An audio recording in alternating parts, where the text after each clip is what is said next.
दादी, तुम क्यों आती हो? घर का माहौल तनावपूर्ण था।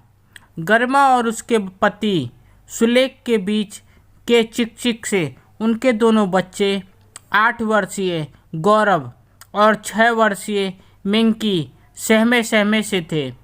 दया हिम्मत कर गरिमा से बोली, बहू, तुम्हारे आपस में झगड़े की वजह से तुम्हारे बच्चे सहम गए हैं।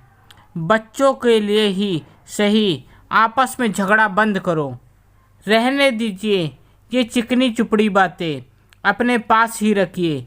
मैं क्या करती हूँ क्या नहीं, इस पर दिमाग मत लगाइए। बस बच्चों के पिता को उनके फ्यूचर का फिक्र नहीं है तो मैं क्या करूँ?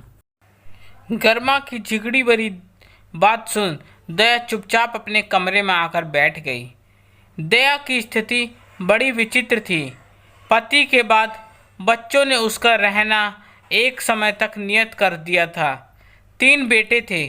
तीनों के पास 4-4 महीने वह बारी बारी से रहती थी। 4 महीने से एक दिन भी अधिक होने पर बहुएं किचकिच करने लगती थी।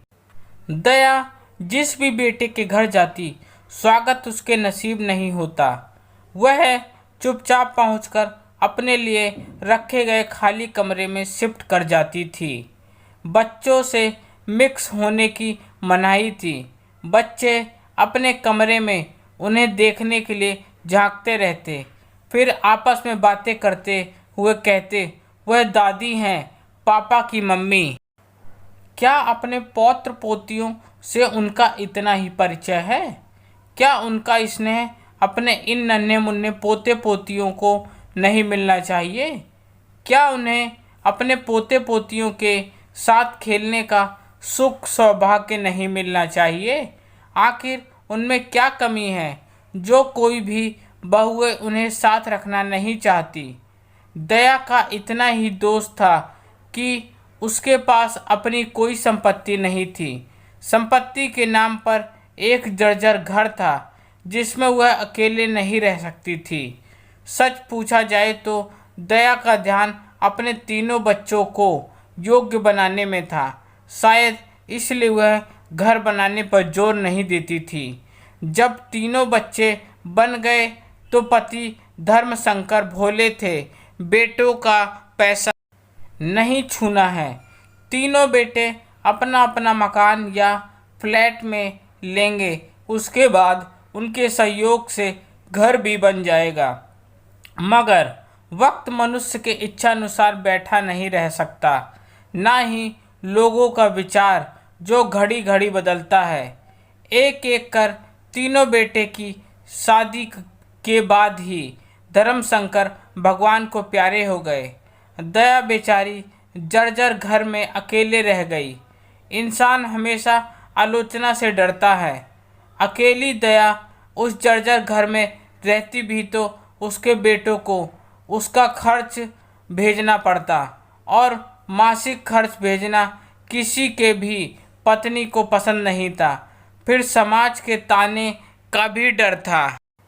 ऐसे में तीनों बेटों ने बारी बारी से माँ दया को अपने पास रखने का फैसला लिया। यह बेटे बहुओं की मजबूरी थी। ऐसे में दया जिस बेटे के घर जाती, उसके साथ ऐसे ही उसे उपेक्षापूर्ण व्यवहार होता था। आजकल दया अपने छोटे पुत्र सुलेख के घर आई हुई थी। गरिमा को सासू माँ दया फूटी आंख नहीं सुहाती थी। दया का पूजा पाठ, भजन कीर्तन उसे काटने को दौड़ता था। उसे लगता था इस सब से उसके बच्चों की पढ़ाई में खलल पड़ती है, परंतु विरोध तो 4 महीने बाद ही किया जा सकता था। आज जब जून की आखिरी तारीख निकल गई तो जुलाई का एक दिन भी दया को गर्मा बर्दाश्त करने के लिए तैयार नहीं हो रही थी। सुलेख ने बड़े भैया को कॉल किया। बड़े भैया बोले, मैं अपनी सासू माँ के इलाज के लिए मुंबई आया हूँ। 10 तारीख तक वापस नहीं आ सकता, बाद में आता हूँ तो माँ को ले जाऊँगा। बस 10 दिन कोई काम नहीं होता। गरिमा क्यों रखे इतने ज़्यादा दिन? अपनी सास दया को, फिजूल में खर्चा क्यों? फिर भाई साहब कहीं झूठ तो नहीं बोल रहे?